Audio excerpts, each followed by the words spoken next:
¿verdad? Que está básicamente ubicado por delante de lo que es la tráquea. Si ustedes pueden ver los anillos aquí de la tráquea, que son anillos cartilaginosos, por delante de la tráquea, y en la parte superior está básicamente lo que es la faringe. Entonces, esta glándula tiene una estructura en forma de mariposa, ¿verdad? Ya que tiene su istmo, ¿verdad? Y tiene su lóbulo derecho y su lóbulo izquierdo. El tiroides, fíjense bien, es importante que ustedes sepan la anatomía, así como también su peso, ¿verdad? Pesa aproximadamente 20 gramos. Decirles que la tiroides juega un papel importante en el desarrollo y en el metabolismo de nuestro cuerpo. Todo lo que es el desarrollo cerebral desde que nosotros somos fetos, ¿verdad? Si nosotros tenemos la madre tiene una buena salud en el embarazo y no tiene problemas de tiroides, pues el niño va a desarrollar un sistema nervioso central bastante bueno, favorable. Y si, fíjense bien, ¿cómo se llama? El niño no está, o la madre más bien tiene problemas de tiroides, el niño va a salir con deficiencia. La glándula tiroides, entonces, es esencial para el desarrollo del sistema nervioso central, así como también, ¿verdad? Es esencial para mantener la homeostasis de lo que es el metabolismo de nuestro organismo, de tal forma, ¿verdad?, que debemos de conocer dónde se ubica la glándula tiroides y también, ¿verdad?, sus lóbulos, lóbulo derecho, lóbulo izquierdo, su istmo, y que la glándula tiroides puede sufrir muchas alteraciones. Desde el punto de vista funcional, la glándula tiroides secreta las siguientes hormonas. Es una glándula de secreción endocrina. ¿Por qué? Porque secreta hormonas. La hormona T3, que es la tetraiodotironina, esa se encuentra aproximadamente en un 59%, y la T4, que es la tiroxina, ¿verdad?, se encuentra en un 65%.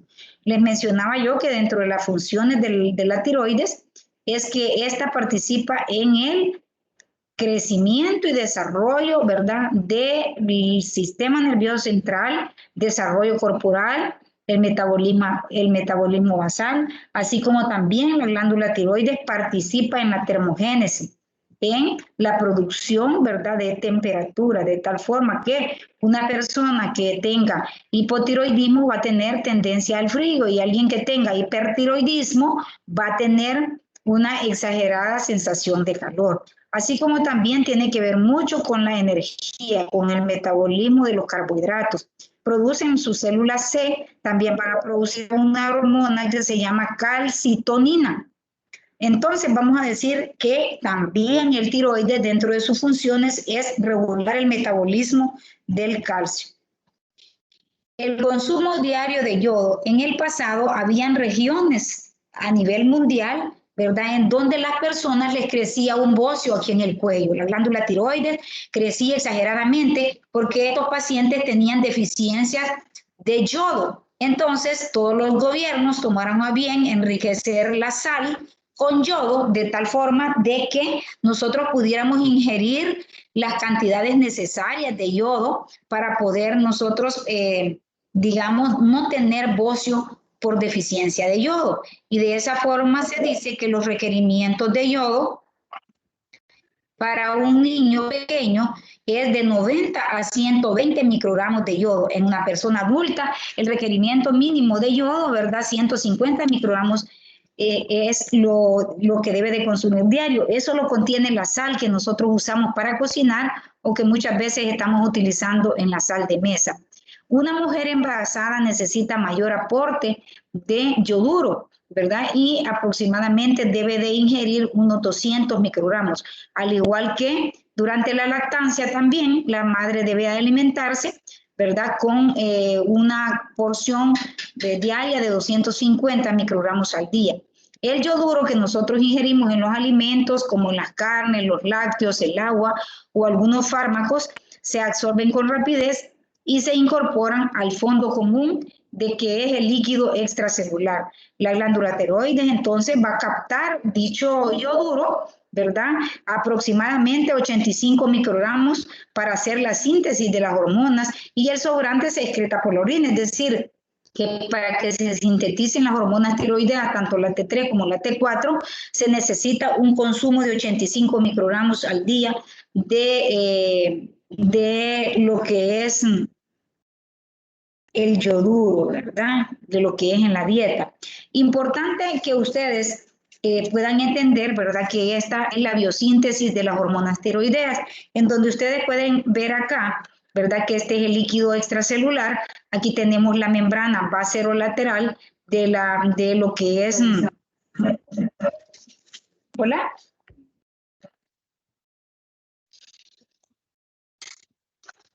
Tenemos la membrana baserolateral, tenemos la membrana apical y tenemos el coloide. Si nosotros tomáramos una célula de la glándula tiroides, en el centro, ¿verdad? Vamos a tener lo que es el coloide, vamos a tener la membrana apical y vamos a tener la membrana baserolateral. En esta membrana lateral existe un zinc transportador que se llama NIS. Este zinc transportador NIS básicamente lo que hace es introducir, ¿verdad? El ion sodio y el ion yoduro, que es el que nosotros ingerimos en la dieta. Una vez, fíjense bien, este yodo y este sodio se introducen, ¿verdad? En forma de yoduro, participa también la bomba de sodio-potasio ATPasa, en donde ustedes van a ver que para que haya una negatividad en el interior de la célula, ¿verdad? El yodo sale y entra el potasio, ¿verdad? Y esto va a permitir que el yoduro llegue hacia la membrana apical, en donde va a encontrar, ¿verdad? Básicamente va a encontrar lo que se llama la pendrina. La pendrina lo que hace es ayudar a que el yoduro pase de la membrana apical hacia lo que es el coloide. El yoduro, una vez está dentro del coloide, se va a prácticamente lo que va a hacer es que va a presentar una hidroxilación, ¿verdad? Se une o sufre una oxidación, se va a unir el yoduro a este ion hidrógeno y oxígeno. Entonces, posteriormente, ¿verdad? El yoduro, prácticamente en la presencia de la tiroglobulina, se va a convertir en una molécula de diyodotironina y una de monoyodotironina. Finalmente se produce una desyodación, ¿verdad? Y en el coloide, ¿verdad? Se va a unir, si se unen dos diyodotironinas, se va a formar la T4, y si se une una monoyodotironina con una diyodotironina, se va a formar la T3. Estas, fíjense bien, van básicamente a atravesar nuevamente por la membrana apical, ¿verdad? Por la membrana apical, y aquí va a sufrir un fenómeno de desyodación en esta parte de aquí. Esta significa desyodación, la cual tanto la monoyodotironina como la diyodotironina prácticamente sacan el yoduro, el cual se va a introducir nuevamente para sufrir el proceso de yodación y luego de acoplamiento, ¿verdad? Y las hormonas tiroideas, tanto la T3 como la T4, van a pasar, ¿verdad?, hacia lo que es el líquido extracelular a la circulación general. ¿Para qué? Para ser utilizado por la glándula tiroides para lo que ya habíamos hablado, ¿verdad? La función básica de lo que es el metabolismo del cuerpo de nuestro organismo. Entonces, como ustedes pueden ver, ¿verdad? El hipotálamo secreta lo que es la TRH, que es la hormona liberadora del tiroides. En la hipófisis se produce lo que es la TSH. La TSH es la hormona, ¿verdad? Que va prácticamente a estimular la glándula tiroides para que se produzcan a nivel periférico, ¿verdad? La T3 y la T4. Obviamente, la glándula tiroides para procesar, ¿verdad? Para procesar la T3 y la T4 necesita del sustrato que es el yoduro que nosotros vamos a ingerir en la dieta, ¿verdad? Y a medida que nosotros ingeramos el yoduro en la sal común, pues la glándula tiroides va a tener una síntesis tanto de la T3 como de la T4 adecuada. ¿Qué pasa cuando nosotros tenemos una deficiencia de la hormona tiroidea T3 y T4? Vamos a tener una T3 y T4 baja con una TSH alta. ¿Por qué? Porque aquí, ¿verdad? Esto está enviando una información al tener la T3 y la T4 baja, esto manda una información para que se produzca más TSH, ¿verdad? Si esto está bajo, se producirá más TSH y la TSH más información a la hipófisis y el hipófisis al hipotálamo, de tal suerte de que vamos a tener un hipotiroidismo. ¿Qué pasa si nosotros tenemos un exceso de hormonas tiroideas? Tenemos la T3 y la T4 muy aumentadas. Esta glándula manda una información acá hacia lo que es la hipófisis, una información negativa, no produzcas TSH. ¿Por qué?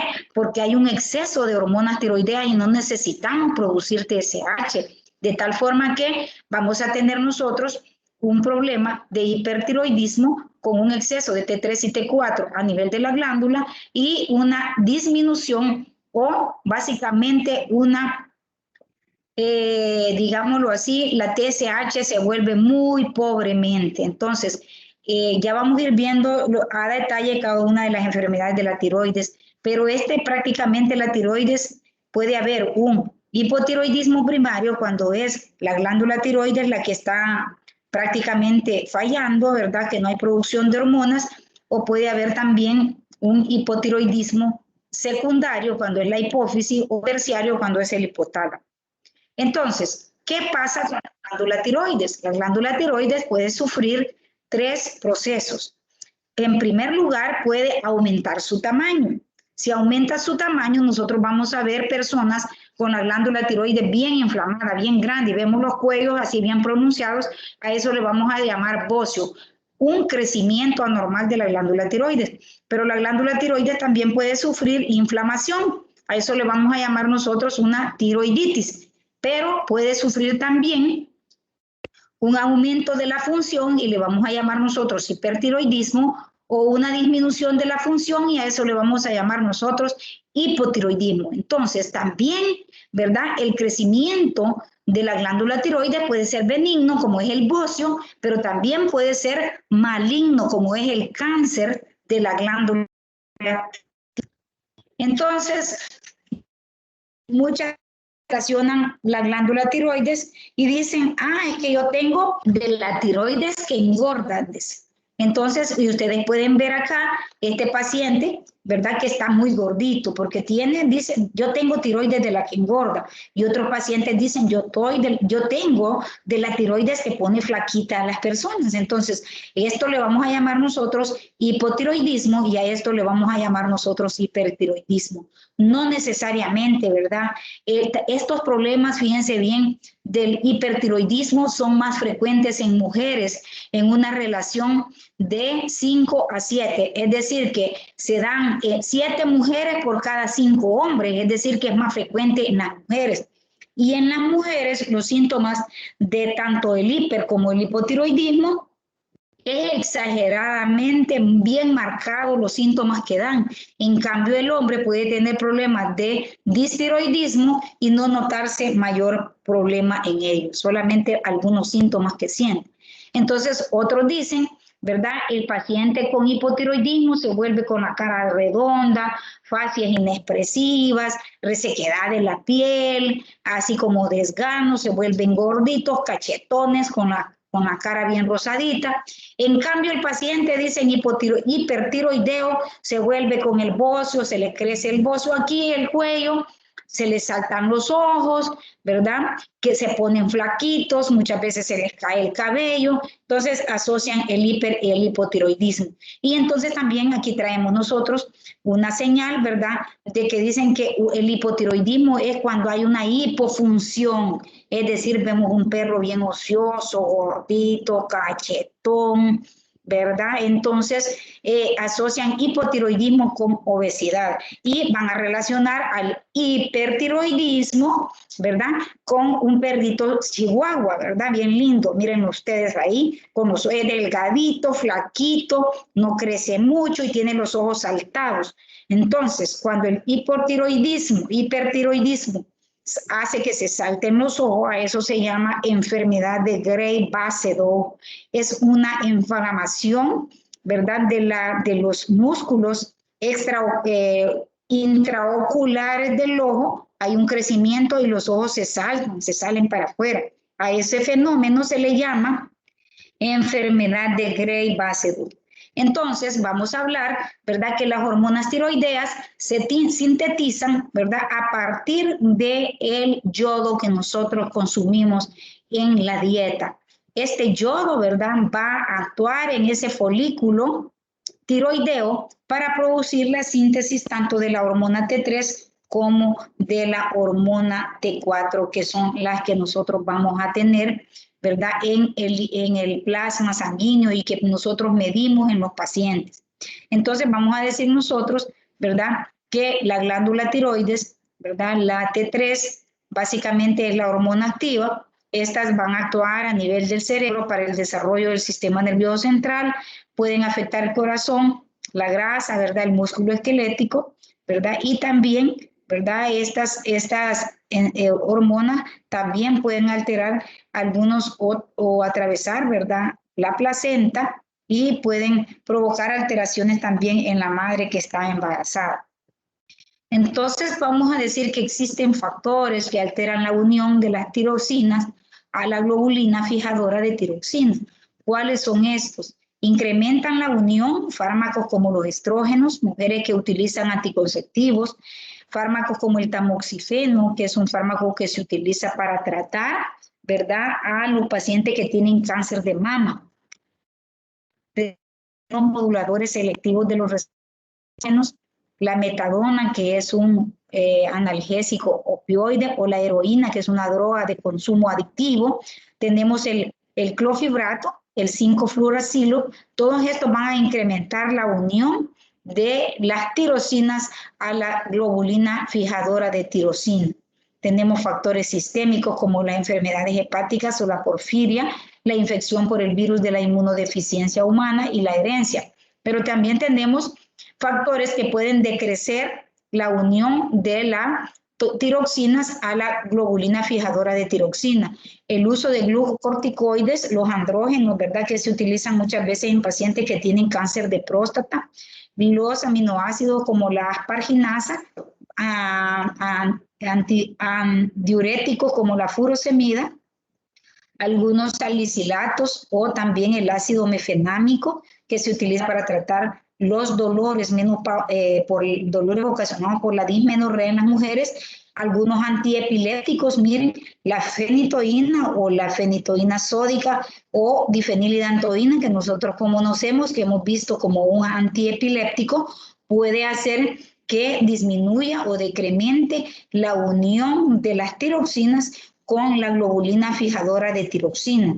Enfermedad aguda y crónica cualquier enfermedad aguda o crónica puede también alterar esa unión, así como también la herencia.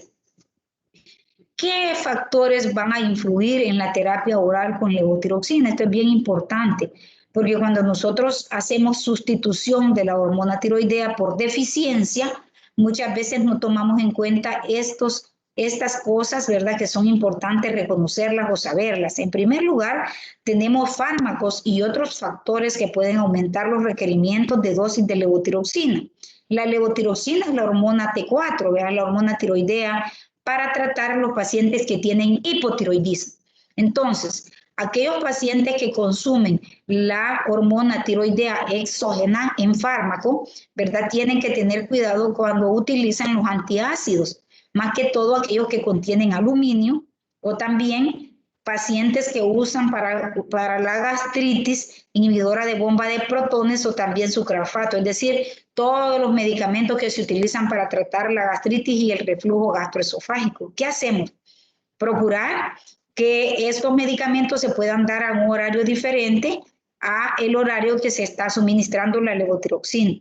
También aquellos secuestradores de ácidos biliares como la colesteramina, el colestipol y el coleseveran, ¿verdad? Estos hay que tratar de evitarlos, darlos juntos con los medicamentos como la levotiroxina. Tenemos también el carbonato de calcio, generalmente o poco efecto, ¿verdad? O los aglutinantes de calcio. Tenemos el picolinato de cromo, el raloxifeno y sales de hierro que se utilizan a veces para tratar la menopausia. Alimentos o productos de soya, generalmente muy poco efecto, intolerancia a la lactosa, ¿verdad? Todos estos sustancias pueden alterar la absorción de la levotiroxina.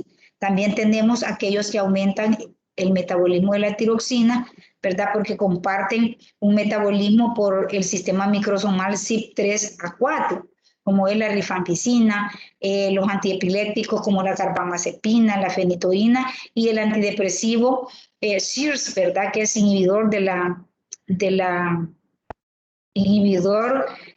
la serotonina, como es la sertralina. Tenemos también aquellos fármacos que pueden aumentar el metabolismo de la tiroxina por inducción de la CYP3A4,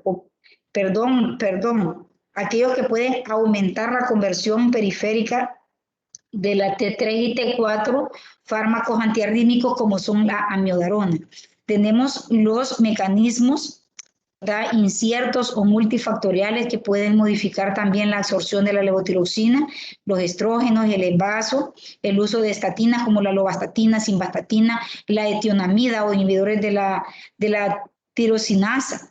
Fármacos o otros factores que pueden disminuir los requerimientos de dosificación de levotiroxina, la edad avanzada, es decir, cuando nosotros tenemos un paciente mayor de 65 años, tenemos que pensar que tiene sus riñoncitos ya un poco viejitos y que debemos de ajustar la dosis, ¿verdad? No vamos a dar la dosis que le vamos a dar a un joven, sino que tenemos que ajustarla. También existen fármacos que pueden disminuir la TSH sin modificar la T4 libre. Estos pacientes tratados con levotiroxina y metformina, ¿verdad?, pueden requerir modificaciones de la TSH sin alterar la T4 libre. Agentes que interrumpen la síntesis, liberación y metabolismo de la hormona tiroidea. Mecanismos por captación de yodo. Tenemos perclorato, fluorourato, tiosinato y nitrato. Organificación del yodo. Tenemos las tionamidas, el propiltiuracilo, el metimazol, el carbisol, el tiosinato y las sulfonamidas. Reacción de acoplamiento, las sulfonamidas y las tionamidas. Liberación de la hormona, sales de litio y yoduro, los que van a alterar el mecanismo de desyodación, yodotironina periférica.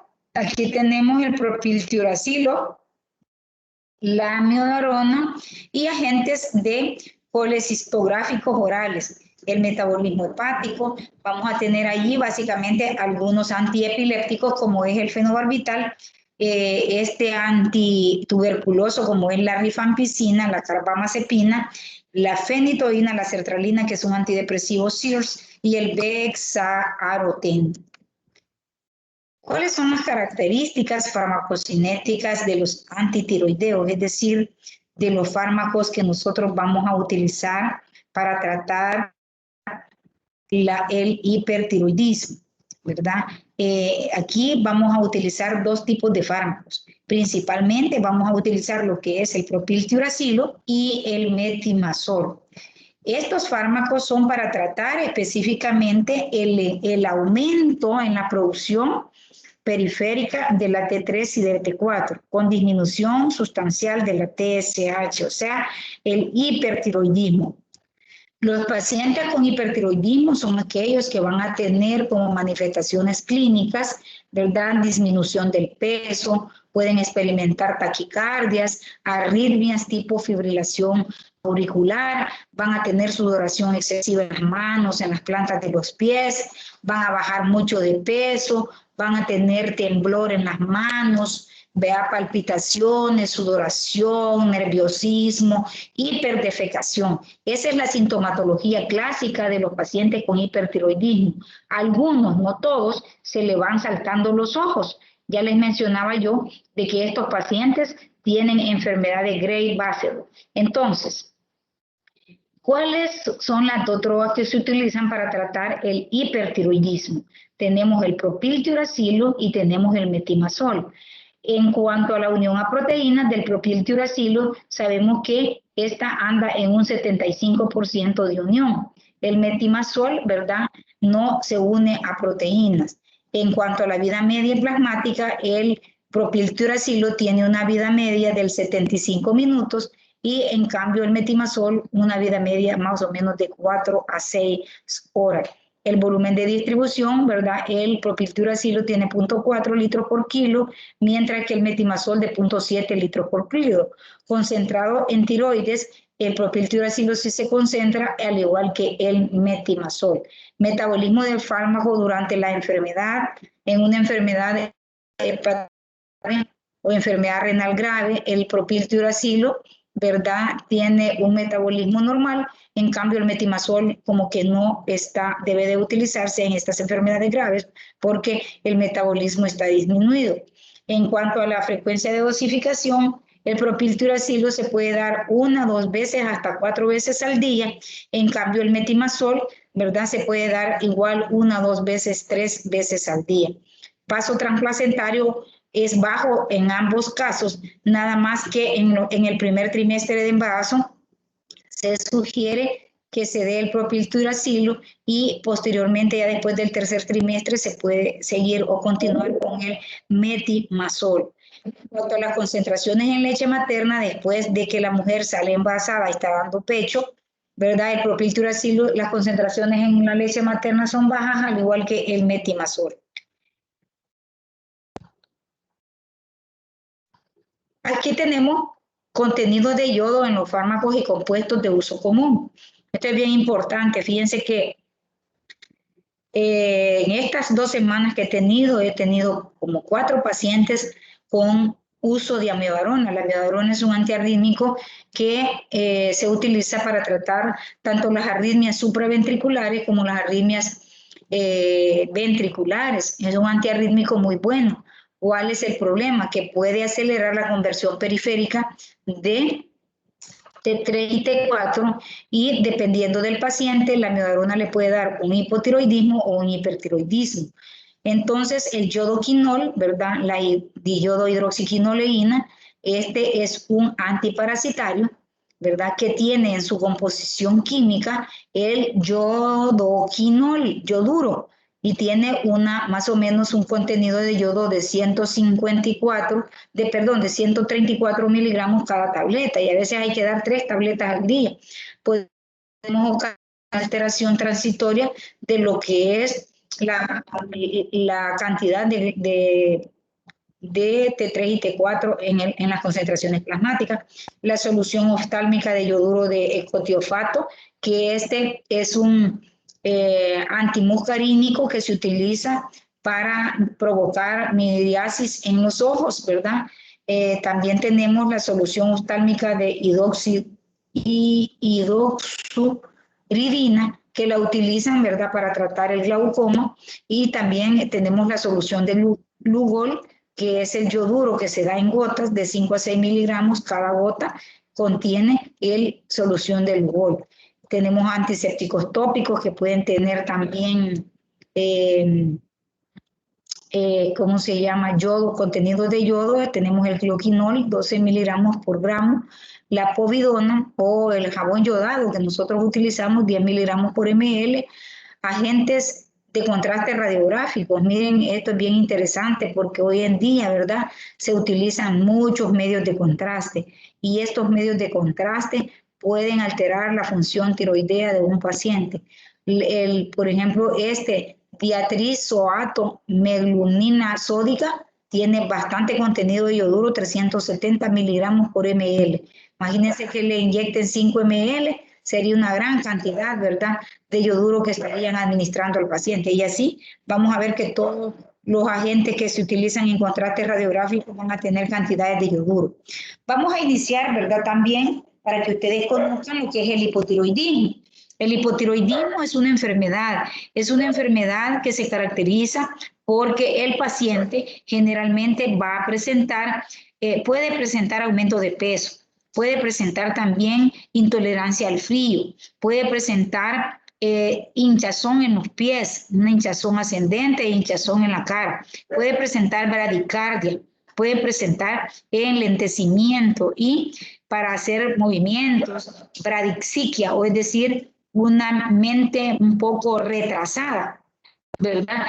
Son pacientes que también pueden experimentar anemia, dolores musculares, dolores en las masas musculares, elevaciones de la enzima de la CPK, ¿verdad? Que es la creatinina foquinasa, así como también van a tener un descenso de las hormonas tiroideas, la T3 y la T4 van a estar bajas con una elevación importante de la TSH. Ese es un prototipo de un paciente con hipotiroidismo. Para corregir el hipotiroidismo, nosotros tenemos que hacer diagnóstico. ¿Cómo vamos a hacer el diagnóstico? Saber si el hipotiroidismo es primario, si es la glándula tiroides la que nos está produciendo las hormonas tiroideas T3 y T4, si es la hipófisis la que no está estimulando para que se produzca TSH al tiroides, o si es el hipotálamo, el cual nos está produciendo la hormona liberadora tirotropina para estimular a la hipófisis y la hipófisis a su vez estimular a la glándula tiroides. Entonces puede haber un hipotiroidismo primario, secundario y terciario. Pero los síntomas de todos los hipotiroidismos van a ser los que ya les acabo de mencionar. Si yo diagnostico hipotiroidismo, ¿cuál es? Fíjense bien el fármaco que voy a utilizar. Voy a utilizar la levotiroxina sódica. La levotiroxina sódica está disponible en tabletas y cápsulas. Yo aquí casi no he visto cápsulas, más bien tabletas. La administración de la levotiroxina sódica es por la vía oral. Se absorbe mucho con el estómago vacío, sin tener otros medicamentos allá a la par que puedan disminuir la absorción, y también se va a absorber en la primera porción del yeyuno, ¿verdad? Principalmente.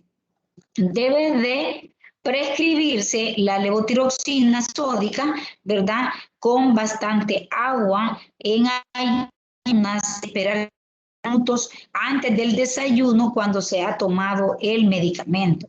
Si como médicos no damos estas recomendaciones y el paciente se la toma a la hora de comer, el paciente no va a tener un efecto adecuado debido a que la absorción sería muy baja porque los alimentos, ¿verdad? O los fármacos también, si se toman con otros medicamentos, no va a tener una absorción adecuada.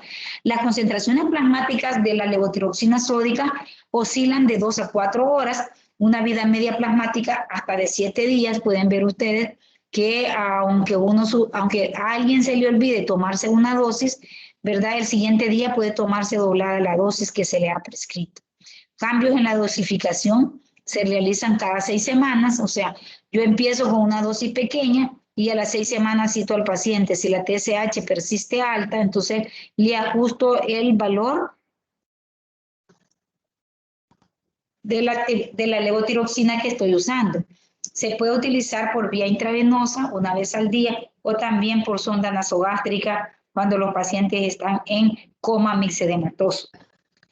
El coma mixedematoso es la expresión máxima de un hipotiroidismo. El paciente va a llegar a la unidad de emergencia hinchado completamente y el paciente está en coma. Entonces, cuando hay un coma mixedematoso, se puede también, ¿verdad?, restituir con liotironina. La liotironina es la T3 sódica. La T3 está disponible en tabletas o inyecciones. La absorción de la liotironina es del 100%, a diferencia de la T4, que es menos. Los niveles plasmáticos de la liotironina están de 2 a 4 horas después de la ingestión oral. Media en plasma que dura de 18 a 24 horas, a diferencia de la otra que dura hasta 7 días. Hay presentaciones de una mezcla de T4 y T3, vea, en una relación de 4 a 1, es decir, que viene 4, digamos, 100. La levotiroxina va a tener 25 miligramos de liotironina, o sea, una relación de 4 a 1. O sea, vamos a hablar de 100 sobre 25 cuando viene mezclada la presentación T4 y T3. Es importante que nosotros hagamos terapia de reemplazo de la hormona tiroidea en un hipotiroidismo primario.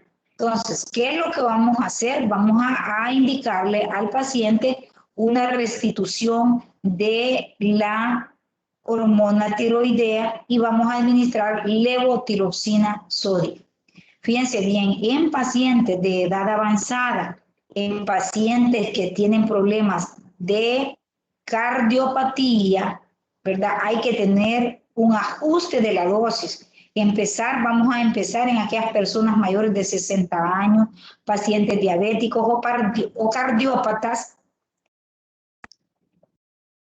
Tenemos que empezar con dosis menores, de 12.5, iniciar con una dosis de 12.5 a una dosis de 50 microgramos al día. En cambio, en personas jóvenes normales, ¿verdad? Nosotros podemos empezar una dosis de 1.7 microgramos por kilo hasta 0.8 microgramos por libra. Es decir, si lo vamos a hacer por kilo, que sale mejor, 1.7 microgramos por kilo de peso.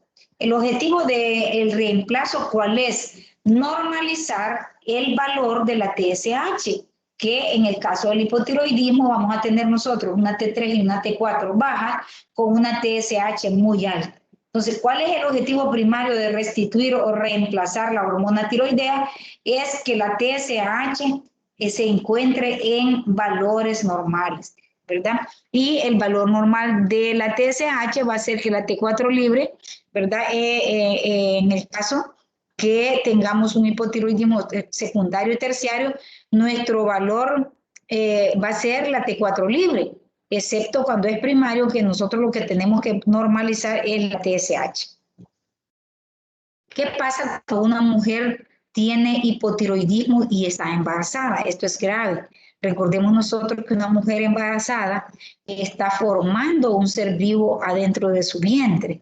Entonces, si ella tiene hipotiroidismo y no se lo han descubierto, o si no le da importancia y ella es hipotiroidea y sale embarazada y no está controlada, el bebé va a nacer con lo que nosotros conocemos cretinismo. Es hipotiroidismo congénito. ¿Por qué? Porque las mujeres embarazadas, incluso si a los ancianos les damos menos dosis de la que le toca, a la mujer embarazada se le debe de dar más dosis. ¿Por qué?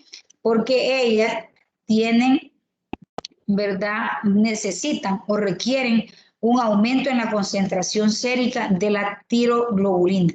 Entonces, el hipotiroidismo materno durante el embarazo se asocia. Fíjense bien, una mujer embarazada que sea hipotiroidea y no sepa, esta puede abortar, ¿verdad? Puede tener abortos espontáneos, puede tener un niño prematuro, puede tener un niño con retraso psiconeural, retraso motor o un hipotiroidismo congénito, que es a lo que le vamos a llamar nosotros cretinismo. Entonces, uno de los exámenes que se le debe de tomar a una mujer cuando recién sale embarazada es la TSH y la T4 libre para diagnosticar el hipotiroidismo durante el embarazo y evitar que el niño salga con cretinismo. La TSH se debe de medir en las mujeres embarazadas a las 4 y a las 6 semanas hasta la semana 20. Por lo tanto, se debe de hacer diagnóstico de hipotiroidismo.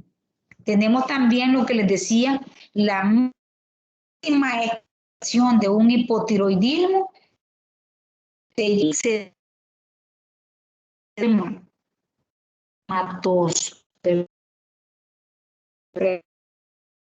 hipotiroidismo no tratado. Me recuerdo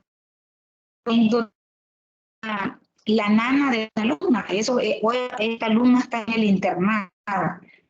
Un amigo por tercer año me dice, le voy a... Entonces, desde que la nana entró, ¿cuánto tiempo tiene de ser tiroidea?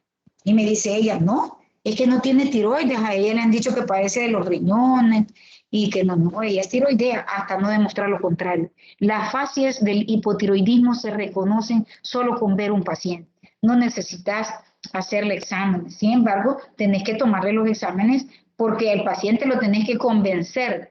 Como médico tenemos que tener convicción de lo que nosotros hacemos. Entonces, le mandé yo las hormonas tiroideas a la señora y obviamente tenía una TSH muy alta y una T3 y T4 bien bajas. Era un hipotiroidismo primario. Entonces empezamos a restituirle la glándula tiroides a tal grado que ahora ya ni llega a pasar consulta. Se sintió tan bien en el primer año nada más consultó y hoy se toma su medicamento, ¿verdad? Y asunto arreglado. La dosis de carga cuando el paciente está en coma mixedematoso, se le pone una sonda nasogástrica y se le puede dar una dosis de entrada de 200 hasta 400 microgramos, seguida una dosis de reemplazo completa diaria. Algunos recomiendan agregar en el coma mixedematoso liotironina 10 microgramos por vía intravenosa, seguida de 2.5 hasta 10 microgramos cada 8 horas hasta que el paciente se despierte. El paciente con coma mixedematoso, como su nombre lo indica, está en coma. Necesitamos nosotros restituir, está con la T3 y la T4 tan baja, ¿verdad? Que incluso, ¿verdad? El paciente está comatoso. A la medida vamos restituyendo los niveles de T3 y T4, el paciente va despertando.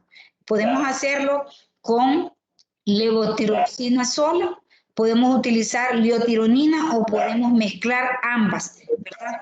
Ambas podemos hacerlo. Tenemos también otra patología, ¿verdad? Que es bien frecuente, que es el hipotiroidismo congénito. Decirles que ahora, cuando los niños nacen en el hospital, que la mayoría de mujeres ya nacen los hijos en el hospital, son raras las que tienen los hijos en la casa hoy en día, en el hospital, en el taloncito del pie del niño, le hacen un screening, un tamizaje.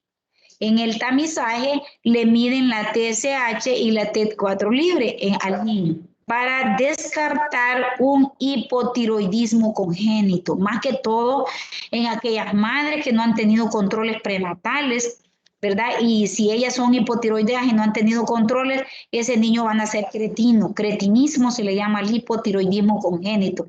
Entonces es necesario, ¿verdad? Es necesario que se le sustituya al niño desde el nacimiento para evitar que el niño a los 2 meses si no se le diagnostica el hipotiroidismo congénito, ese niño a los 2 meses va a estar cretino, va a tener una falta de desarrollo físico y mental, va a estar con demencia, ¿verdad? Va a estar con retraso mental, crecimiento retardado de lo que es la glándula tiroides. Entonces, permítanme. Tenemos entonces en un paciente con hipotiroidismo congénito, permítanme un segundo.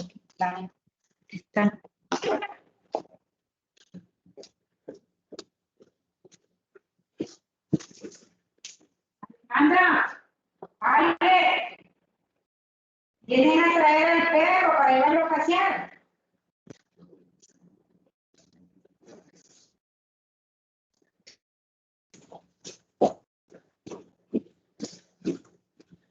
Me van a perdonar. ¿Me escuchan, jóvenes? ¿Hola? Sí, doctor, sí, escuchamos, sí le escuchamos. Perdonen que perrito de nosotros lo vienen a echar para llevarlo a pasear. Ustedes saben, ¿verdad? Que hay que desestresar y hay que hacer ejercicio porque no se muera de holgazán. Entonces, les mencionaba que los niños cretinos nacen con hipotiroidismo congénito y que les hacen un tamizaje desde el nacimiento. Les sacan una gotita de sangre en el taloncito del pie y le ponen, le hacen el tamizaje. Si ellos nacen con la TSH alta y la T3 y T4 libre baja, les empiezan a sustituir la hormona y les dan levotiroxina de 10 a 15 microgramos por kilo, una dosis bastante alta, ¿verdad? A las 2 a las 4 semanas citan a la mamá, le vuelven a medir las hormonas y ya empiezan, ¿verdad? Luego cada 2 meses en los primeros 6 meses y luego 2 a 3 meses en los 6 meses restantes hasta los 3 años. Pero estos niños les dan seguimiento. Fíjense que una de las mejores tesis que ha ganado hasta premios, yo la asesoré, una tesis hicimos sobre hipotiroidismo congénito en el Hospital Bloom, ¿verdad? Verán qué bonita, muy interesante la tesis. Muy frecuente el hipotiroidismo en esas mamás que no llevan controles de embarazo, ¿verdad? Y los niños nacen con el hipotiroidismo. La terapia de reemplazo de la hormona tiroidea en el cáncer de tiroides, esto es interesante. Les decía que el tiroides puede sufrir agrandamiento, puede sufrir cáncer, puede tener aumento de la actividad, disminución de la actividad, puede tener también tiroiditis, inflamación.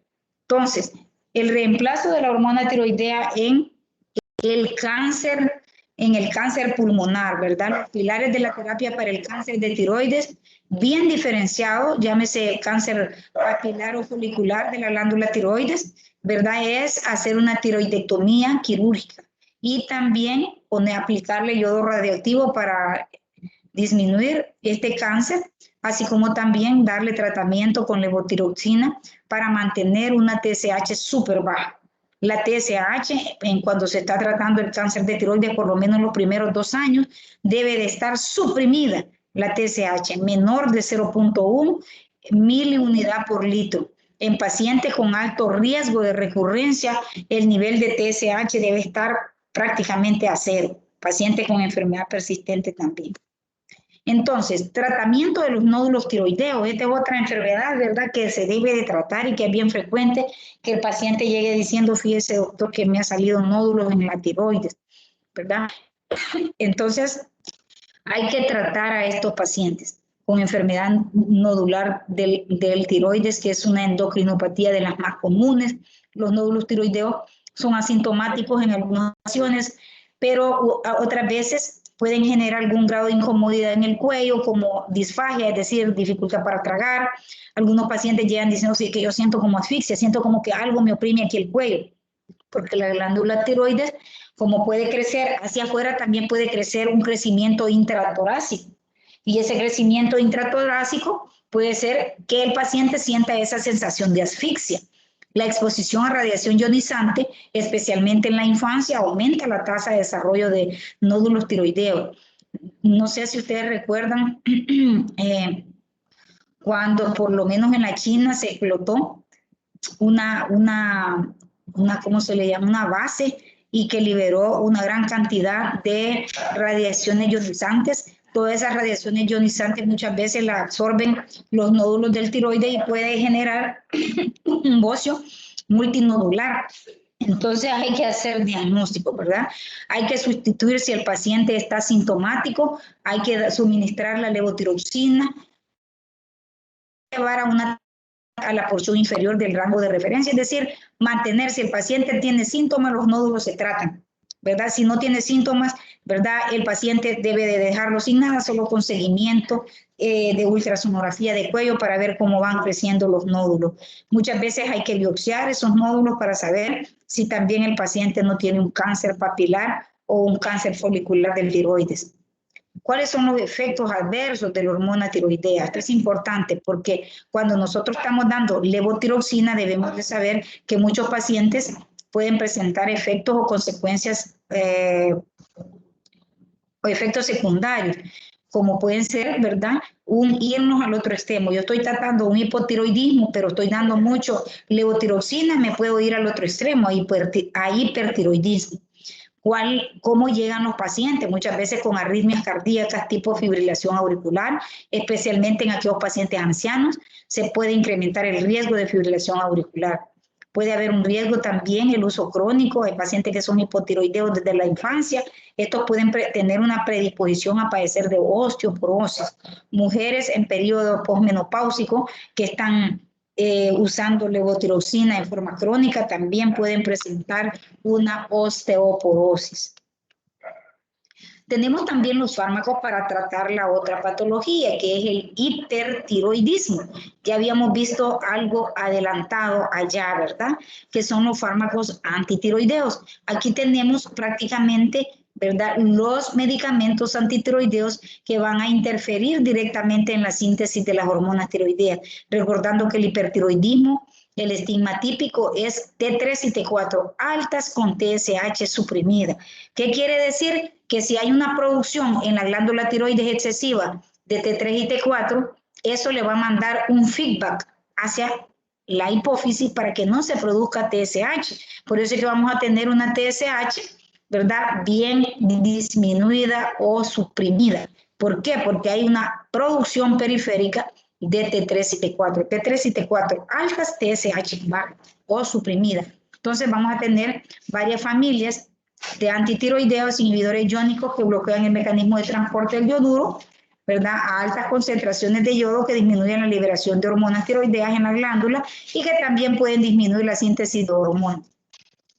La terapia adyuvante con medicamentos que no tienen efectos específicos sobre la síntesis de las hormonas sería útil para controlar las manifestaciones periféricas de la tirotoxicosis, y ya lo vamos a ver más adelante, ¿verdad? Y también tenemos los inhibidores de iodación periférica de T3 a T4, como son los beta antagonistas de los receptores adrenérgicos y los calcio antagonistas.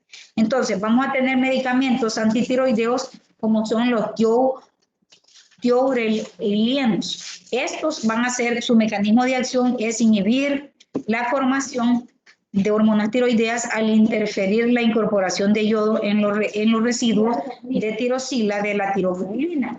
Estos van a inhibir el acoplamiento en estos residuos, ¿verdad? Y van a también a inhibir la enzima peroxidasa tiroidea, al igual que van a inhibir la síntesis de las hormonas por agotamiento de las reservas de tiroglobulina yodada a medida que la proteína se hidroliza y las hormonas se liberan en la circulación. Además, van a bloquear la síntesis de hormonas tiroideas. ¿Cuáles son estos fármacos? El propiltiuracilo, que inhibe parcialmente también la desyodación periférica de T4 y T3. Entonces, vamos a tener los antitiroideos como son, ¿verdad?, el propiltiuracilo, el metimazol y el carbimazol. En nuestro medio solo vamos a contar con el propiltiuracilo y el metimazol. Entonces, la estructura de los fármacos antitiroideos de tipo tionamida, ¿verdad? Vamos a decir que la tionamida es el propiltiuracilo. En cuanto a su absorción, este se absorbe de un 20 a 30 minutos después de una dosis oral. Tiene una duración breve, una vida media de 75 minutos. Una dosis que se puede iniciar con 100 miligramos cada 8 horas o 100 miligramos 2 veces al día. Su efecto empieza a disminuir 2 o 3 horas después de la administración. Una dosis de 500 es inhibitoria de 6 a 8 horas. El metimazol, ¿verdad?, de 5 miligramos va a disminuir de manera similar la organificación del yodo radioactivo en la glándula tiroides. A diferencia del propiltiuracilo, ¿verdad?, el metimazol tiene una vida media de 4 a 6 horas. ¿Cuáles son los usos terapéuticos de los antitiroideos, tanto el propiltiuracilo como el metimazol? El hipertiroidismo, cuando tenemos enfermedad de Graves, Basedow, conjuntamente con el yodo radioactivo para acelerar la recuperación mientras se esperan los efectos de la radiación en los pacientes con hipertiroidismo. Preparación para el tratamiento quirúrgico de los pacientes con cáncer de tiroides, tanto folicular como papilar. El metimazol es el fármaco de elección para la enfermedad de Graves, ¿verdad? Dosis de 15 a 40 miligramos al día. La tirotoxicosis en el embarazo. ¿Existen mujeres embarazadas con hipertiroidismo? Sí, y pueden matar al feto y pueden matar a las mujeres. La tirotoxicosis es la expresión máxima, ¿verdad?, del hipertiroidismo. En los primeros 3 meses se usa el propiltiuracilo, lo que les mencionaba, porque tiene una absorción más rápida y no afecta mucho el crecimiento y desarrollo del cerebro del feto y del sistema nervioso central. Pasados los 3 meses se puede utilizar el metimazol durante el resto del embarazo. El carbimazol se usa en Estados Unidos durante el embarazo porque es más seguro. En El Salvador no tenemos el tratamiento de una tormenta tiroidea. La tormenta tiroidea es cuando el paciente, ¿verdad?, presenta una crisis hipertensiva, va a presentar una temperatura de 40 grados, severa, una fibrilación auricular, va a presentar deshidratación, diarrea, todos los efectos, pero en su máxima expresión de lo que es el hipertiroidismo. En este caso, hay que ingresarlo inmediatamente, administrarle líquidos intravenosos, va a presentar diabetes secundaria a la tormenta tiroidea. Hay que poner antipiréticos para bajar la temperatura. El propiltiuracilo es más rápida su acción, por lo tanto es el que se administra en el paciente.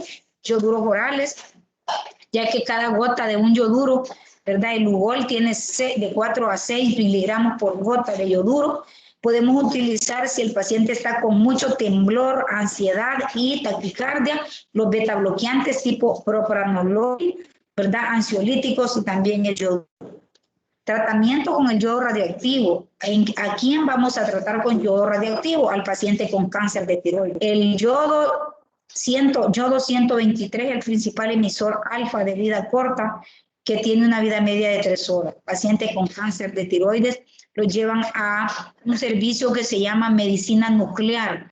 Esta medicina nuclear, allí le administran dosis, ¿verdad?, de yodo radiactivo. Obviamente, el yodo radiactivo no se le puede aplicar a mujeres embarazadas y el paciente que es radiado tampoco puede estar cerca de una mujer embarazada, ¿verdad? Porque le provoca radiación ionizante al feto de la otra mujer embarazada. Entonces, se deben de aislar, por lo menos si hay embarazadas en la casa, esta mujer no debe de vivir en la casa o aislarle en un cuarto en donde no pueda salir. También se utiliza, vea, para el tratamiento del cáncer, el yodo 124, ¿verdad? Tomografía de emisión de positrones. Yodo radiactivo es el tratamiento de elección en pacientes mayores y también en aquellas mujeres que tienen un bocio con enfermedad de Graves o bocio nodular tóxico. La quimioterapia del cáncer de tiroides, ¿verdad? En primer lugar, un cáncer de tiroides debe hacerse una tiroidectomía, es decir, quitar la glándula tiroides. Luego va a tener el paciente radiación. Luego tiene que, como queda suprimido, se tiene que dar levotiroxina para suprimir por 2 años completita. La TSH debe estar a 0. Se le puede dar el sorafenib, 400 miligramos 2 veces al día sin alimentos, y el envatinib de 24 miligramos 1 vez al día con o sin alimentos. El carcinoma medular de tiroides, vea, son cánceres medulares. Esto quizás se los traigo para que vean ustedes que también no solamente tenemos que saber acerca de lo que es los medicamentos, ¿verdad? Tanto para el hipotiroidismo como el hipertiroidismo, sino que también la glándula tiroides puede sufrir cánceres, ¿verdad? Y aquí tenemos resúmenes, ¿verdad?, de los usos terapéuticos, algunas tips, ¿verdad?, que ya están resumidos de lo que ya hablamos. La levotiroxina, que es la hormona tiroidea, para sustituir cuando hay un hipotiroidismo. La liotironina, que es la T3, que algunas presentaciones de mezcla, ¿verdad?, que ya vienen mezcladas T4 y T3, más que todo para tratar, ¿verdad?, lo que es ¿cómo se llama? El coma mixedematoso. Igual tenemos los datos farmacológicos de los antitiroideos, el metimazol, el propiltiuracilo, el perciorato, que aquí no lo utilizamos. Tenemos la solución de glugol, ¿verdad?, que sí la utilizamos cuando tenemos una tormenta tiroidea en los pacientes, ¿verdad? Y algunos datos que también, ¿verdad?, de los fármacos que se utilizan para tratar el cáncer. Aquí les traigo presentaciones de 3 marcas, fíjense bien, de levotiroxina, que es la T4. Básicamente, nosotros en el Seguro Social tenemos el Eutirox, ¿verdad? El Eutirox, fíjense bien, aquí vean ustedes que está hablando de la tiroides, viene en varias presentaciones. Decirle que los medicamentos para tratar la tiroides no deben partirse, por eso la compañía, ¿verdad?, hace de todas las presentaciones de 25, 50, 75, 88, 100, 112, 125, 137, 150, hasta llegar a 200 microgramos, que es la dosis máxima. Y recordemos, ¿verdad?, que debemos de darla en ayunas, la sustitución de la hormona, debemos de darla en ayunas con suficiente agua, esperar 30 minutos para poder ingerir alimentos, debido a que se absorbe mejor con el estómago vacío. Aquí tenemos otra levotiroxina sódica de 100 miligramos de otro laboratorio. Este laboratorio, fíjense que es bien bonito porque la tabletita es como una torrecita que trae digamos como 4 ladrillitos, ¿verdad? Cada ladrillito tiene 25 microgramos. Ellos sí, la galénica que viene preparado, esta tiroxina de este laboratorio Bagó, sí se puede partir, porque cada pedacito tiene 25 microgramos. Y el original se llama Synthroid. El Synthroid es levotiroxina sódica, la cual también ellos tienen todas las presentaciones habidas y por haber. Entonces, ustedes tienen que aprender como estudiantes de medicina a calcular la dosis. Si yo le calculo, digamos, a 0.7 microgramos por kilo, ¿qué dosis le va a tocar? 25, 50, 75, dependiendo de los kilos que el paciente tenga. Tenemos también el tapazol, que es el metimazol que tenemos en nuestros mercados, y tenemos el propiltiuracilo, ¿verdad?, que es el otro antitiroideo para tratar el hipertiroidismo.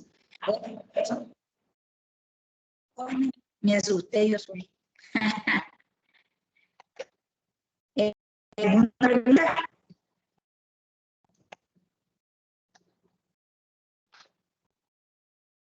¿Todo azul? ¿Alguna pregunta? Alejandro Luna.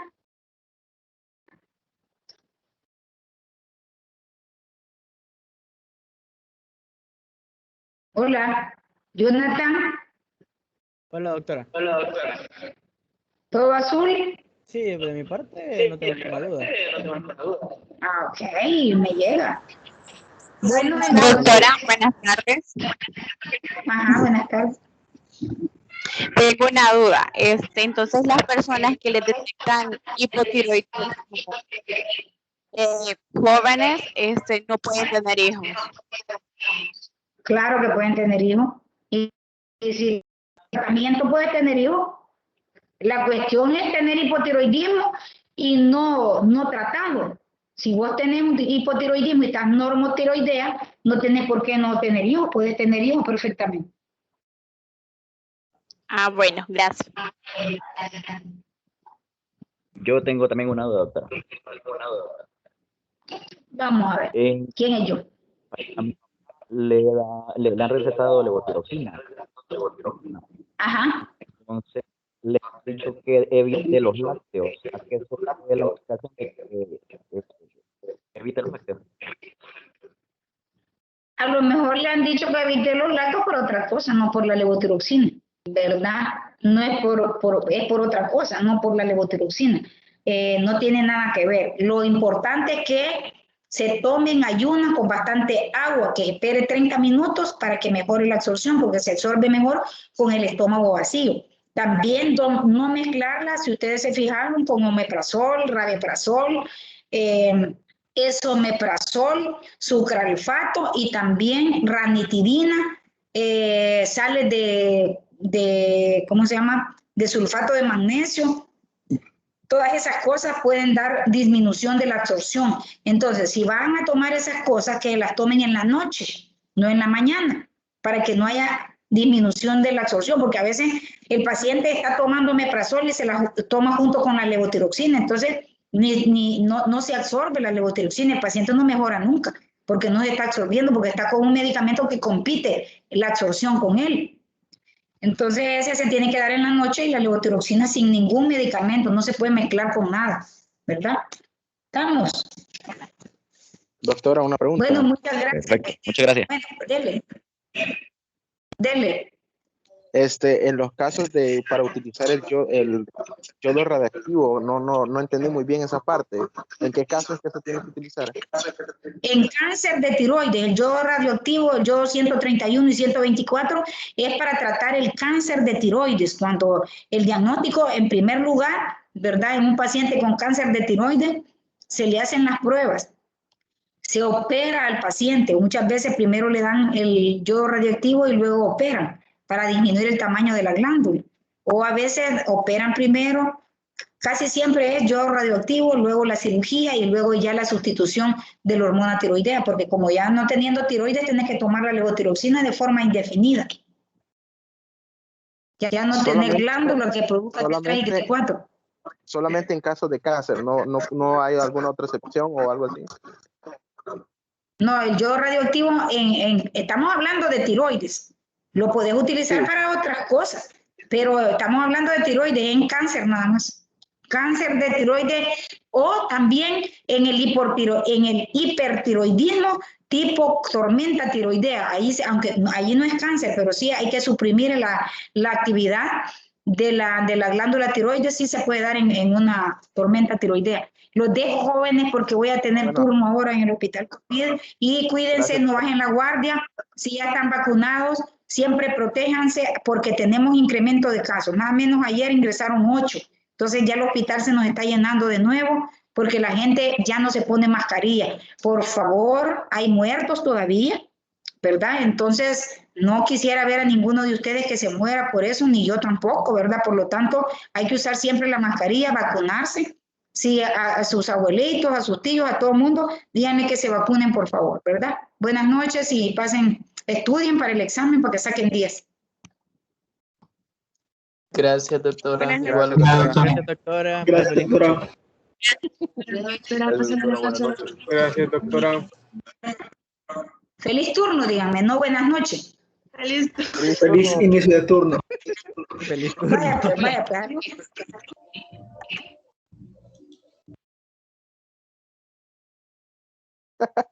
Se mamó.